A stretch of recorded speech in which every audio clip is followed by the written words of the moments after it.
current success of agriculture is largely based on the fact that we've had 200 years of mixed farming in this country from about 1750 to 1950. Now, mixed farming, the key aspect about it is it's the integration of crop and livestock production on the same farm. You'll find lots of different definitions, but that's the one we prefer because it's the integration which is actually really most important. If you've got livestock on some hills and all arable on another part of the farm, there's an element of mixed farming there, but it really doesn't get most of the benefits which can be related to fertility building, to the diversity of enterprises and sources of income and habitats for wildlife, and the complementarity of mixed farming, which is the ability to break the life cycles of weeds and pests and disease. There are a large number of definitions of sustainable intensification, so I've just given you my definition here, which is that it's a fairy tale vision based on the false belief that crop production is more sustainable than livestock production and that we can double agricultural productivity while halving its environmental impact. And I personally don't believe that's actually possible, and the fact that we've been sold that myth I feel is going to be very detrimental to the future sustainability and food security of the UK. And Tim May from the Kingsclear estate, who has taken on the management of his family estate since 2004. The farm is 2,500 acres in the north of Hampshire. We're kind of in a paradigm where we've got to sustain ourselves and to find growth in the system. The only way we can really do that is through expanding our business. Because we've got flat yields, ever increasing input costs, and quite a fairly unstable price for our commodity products, but yet we've got inflation in there. So to continue to find business growth in our business, somehow we've got to beat that inflation, and the only real route in this model was for expansion. But we became more and more specialised and more intensive on those operations, and more dependent on inputs, on the price of cereal, price of land, and price of labour, and everything else.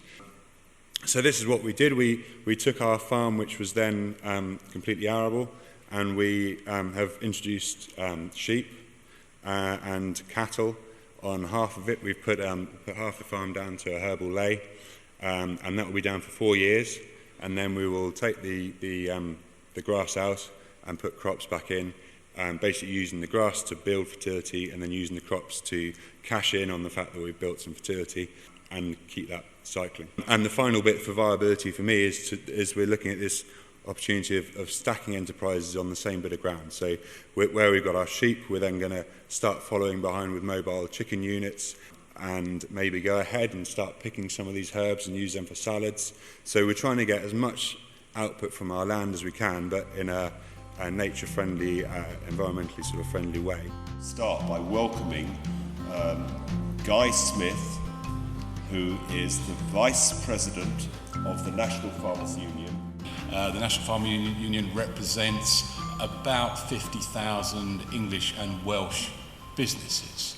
I suppose you would say we are at the mainstream end of farming, whereas maybe this conference represents more of the edges. Although I'm very aware that you cannot possibly generalise about agriculture. It is an extremely diverse, fragmented business, and all farms are unique. And the NFU will represent thousands of farmers who are under 150 acres. So the idea I sit here today just representing large corporate agriculture isn't true.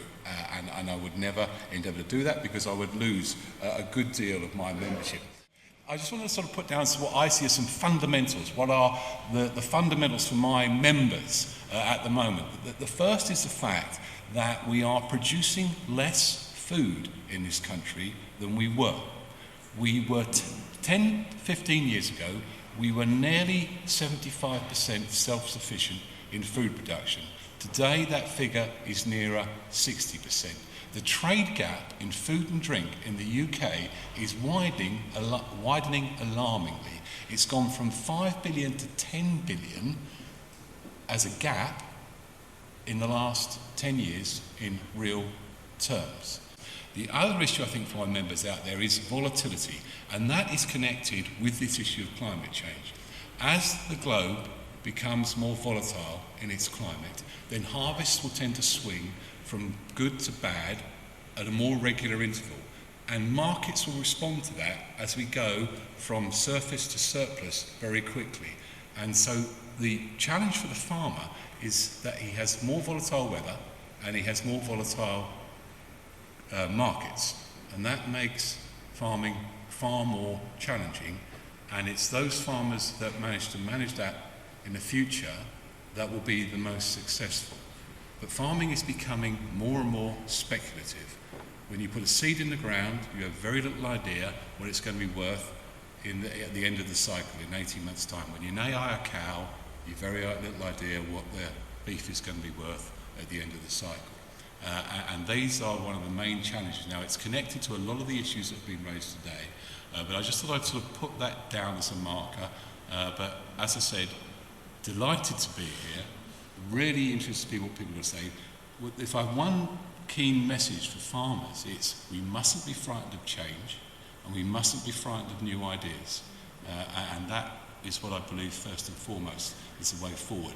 Supposing it was the case, Guy, that a significant number of your farmer members would become much more interested in a return to mixed farming, the sort of farming that Tim is practicing at the Kingsclear estate, would it not be interesting to form a new alliance with Richard Young, who is a great advocate for the health benefits of grass-fed meat, and others, of course, to try to persuade the public that it would be a useful thing for them to eat more red meat, because those ruminant animals would help make more viable the sort of mixed farming systems that Tim is introducing and that Richard is advocating.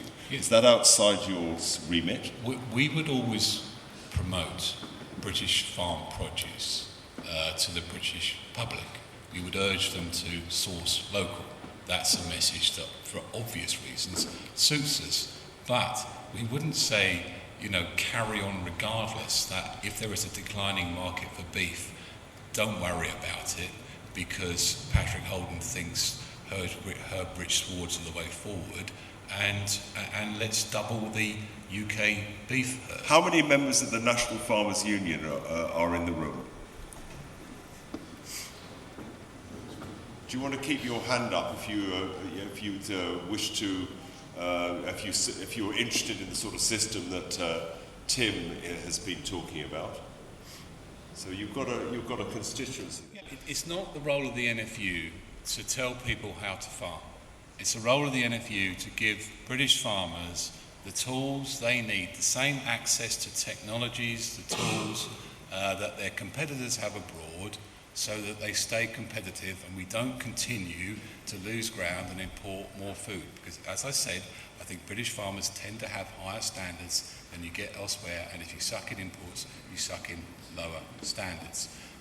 But I fully accept that farmers have to be responsible, that soil erosion is an issue that we need to address. I firmly believe that we're in exciting times, in as much that I think farmers are on the brink of a major technical revolution.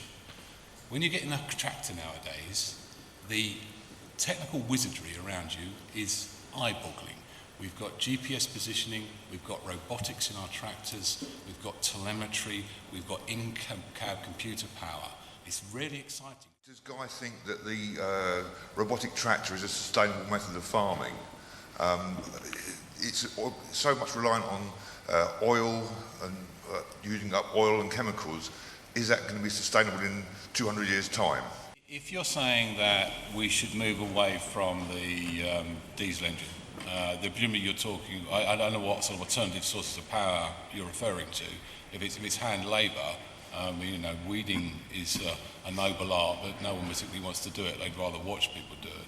I think we will continue to use tractor technology as the main workhorse on British farms, but it's important in that scenario to make sure we have the most efficient engines, so we get fuel efficiency, and they do their job very efficiently. Is it possible to genuinely, sustainably intensify, according to a less fairy tale definition than Richard was suggesting, without going back into mixed farming? Is that your question? Yeah. Richard and Guy, do you want to comment on that? I suspect that they would start to use fallows. That's what I'm doing on my own farm. Can you do a fallow simply to leave the land bare and cultivate it? Yeah, no, not to cultivate it, to spray it off with Roundup, which is the best way to control weeds in a low carbon way, and to keep your soil structure as it should be. And then to rotate fallow with crops as much as you can to keep your income coming in, which keeps the bank manager at bay. Okay, Richard, do you think it's possible? I think there are some things that some farmers are actually doing which are helping a little bit, like sort of using greater use of green manures and cover crops, which clearly is to be welcomed. I think what I would say is that the problem at the moment is that British farmers are basically trying to adopt modern technology to increase yields at the moment when there's actually no need for increased food production at the moment. We've got enough food in the world and it's just not being distributed fairly. And one of our concerns is that by putting so much effort on trying to increase yields and psych everyone up about this huge increase that we need to feed the growing population, I don't deny there are going to be huge problems about food security in the future, but my concern is that by putting the focus now on increasing yield rather than on maintaining soil fertility or building soil fertility, we'll actually be less able to meet those challenges in future. And there's some pretty robust research from Rothamsted in the UK which shows actually now that when you get below a certain point with soil carbon, you cannot get maximum yields out of the land, how much fertiliser you put on. And that's a really important message, I think, for the future.